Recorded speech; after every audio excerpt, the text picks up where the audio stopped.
After the success of Serial last year, letters came flooding in for ideas for our season 2. I started reading through these, and I have to admit, some of them were really out there. But we had so much success doing a story in Maryland that we decided to stay put. And it didn't take long to figure out which story we were going to go with. Jack McMullen was a freshman in college. He was young, he was good-looking, he was great at beer pong. He was also the target of an investigation.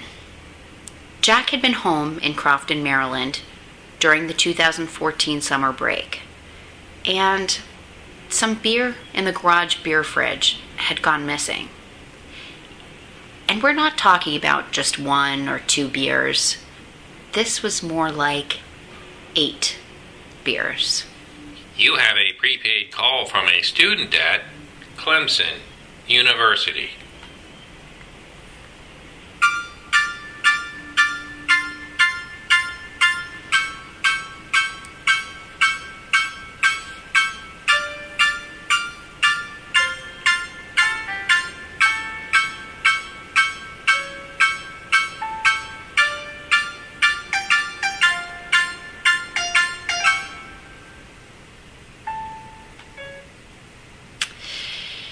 I should say that a lot of people declined interviews for this episode. Jack's brother, Hugh, hit us with a lacrosse stick and told us we couldn't sleep in his basement anymore. He hit us really hard. It still hurts.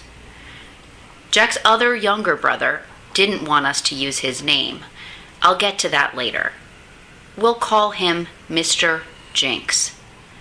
Mr. Jinx gave us an interview, and he wasn't violent or anything like Hugh was, but Mr. Jinx just sort of sat there, practicing for his piano lesson, and he just kept saying we were really old and really weird. Jack never did any time in jail or anything like that.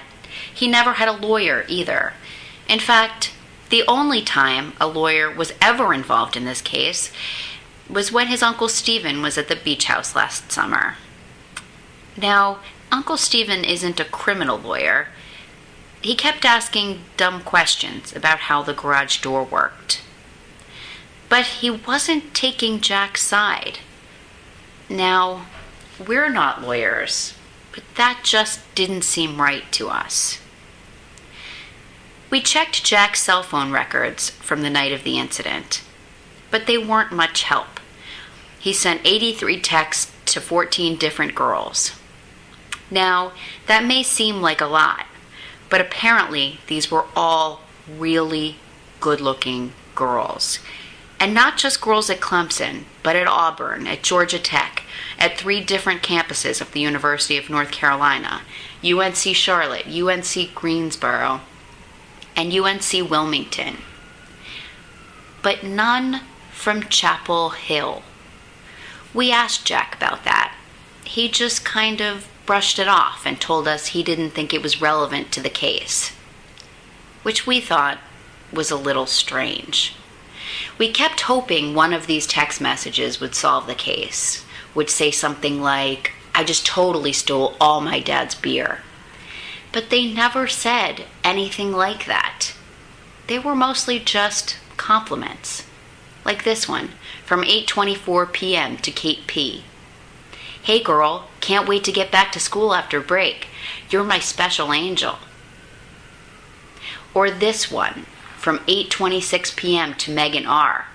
"Hey girl, can't wait to get back to school after break. You're my special angel." These text messages were pinging cell phone towers all over Anne Arundel County. And then they would ping again when one of these girls texted him back. And all the girls texted him back, except one.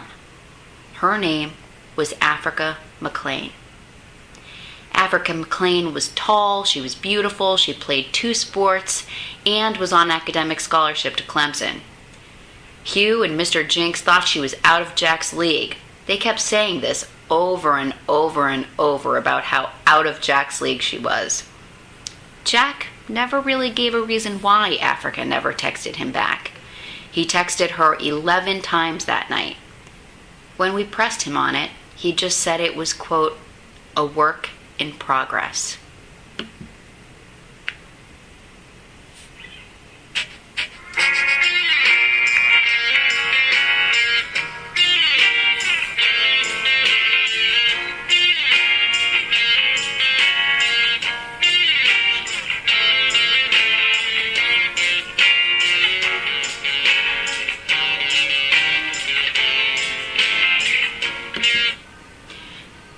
So we started working a different angle. We started looking for a Best Buy. There are 2 Best Buy stores within 10 miles of Crofton, in Bowie, Maryland, and in Annapolis. But why would Jack even need to go to Best Buy that night? Maybe to get a new iPod? A new iPod for Africa McLean? Now, Jack has always maintained that he did visit both Best Buy stores. One for a Desperate Housewives DVD for his granddad, and the other for a Dance Moms DVD for his mom.